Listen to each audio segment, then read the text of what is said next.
Yo, what is going on, you guys? Welcome back to the channel. In today's video, we're going to be going over cubing as a whole. This is going to be going over every type of cube, what they do, breaking them down, how you get them, what cubes even are, what potentials are. This video is going to explain every question you have about cubing and cubes in general. So what even are cubes? Cubes are an item in Maplestory that are used to re-roll the potential of your items. Now we got to go back even further, because what even is a potential? A potential on an item is essentially bonus stats that are given on certain items. So you have potentials that range anywhere from rare, epic, unique, and legendary. Rare obviously is the lowest potential, and then legendary is the highest potential, and is also the potential that you get the best stats from. Now these can be ranked up from rare to epic to unique to legendary by cubes. There are certain cubes that are better than other cubes, and there are cubes that should be used at certain points in the game, and there are cubes that shouldn't be used at certain points in the game, which we're going to get into all of that as well. But to get into that, we have to go even further back. How do you even get a potential on your item? To get potential on your items, you either have to get lucky and loot an item from the ground and have it come with potential, or you have to use a potential scroll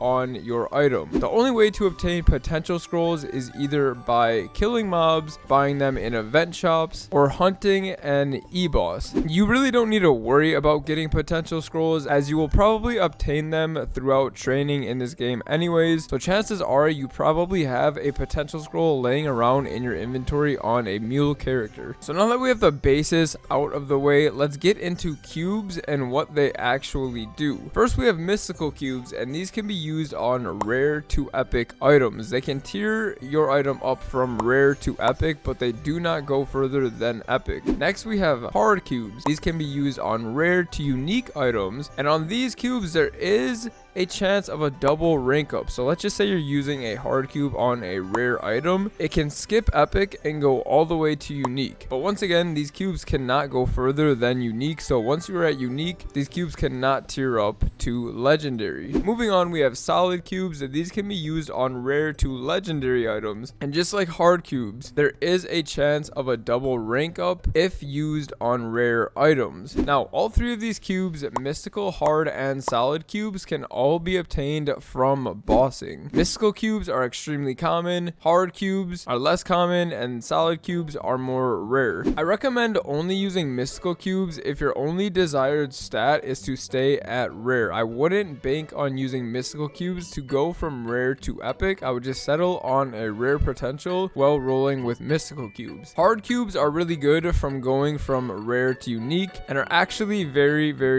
viable. Solid cubes, I would only really use these on legendary items, as the chance of tearing up from unique to legendary is extremely low. You can also obtain hard, solid, and mystical cubes from NPCs in the game. I don't recommend doing this though, as these cubes are pretty expensive and aren't worth the money spent. I would much rather recommend you going and buying either glowing and bright cubes. Glowing and bright cubes can be purchased from the cash shop and bought with in-game currency called misos. First, let's talk about glowing cubes. These can be used on rare to legendary items with a chance of a double rank up. Let's say you're cubing at rare, you can tier up from rare to unique. If you're cubing at epic, you can go from epic to legendary. Next in the cash shop, we have bright cubes. These can also be used on rare to legendary items with again a double rank up chance, an option to choose the before or after potentials. Now when you're using bright cubes, you have the option to either choose the potential that you started with or choose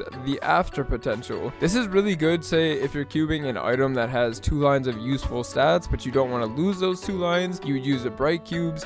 And then let's say you get a 3-line on the after potential, you can just click after, grab the 3-line potential. But if you never end up getting the desired potential that you want, you can always stay with the potential that you started with. Now, how would I recommend using these cubes on your equips? Bright cubes are the cubes that you want to use when you are tiering up items. Do not use glowing cubes when you are wanting to tier up an item from rare to legendary. Only use bright cubes. Bright cubes have a higher chance of tearing up and are the only option that you want to use when you are trying to get to legendary. Now, when you are at a legendary potential, I would highly recommend using glowing cubes. Glowing cubes are cheaper, but the downside with glowing cubes is you don't have the option to choose the after potential, but still glowing cubes are the cubes that I would use when cubing for desired stats, as in 3-line, 2-line, or anything you're going for at a legendary potential. The only time I would ever recommend using bright cubes at legendary is if you are rolling for miso and drop lines, and not specifically one line of miso and drop. Only use bright cubes if you are going for miso and drop, or drop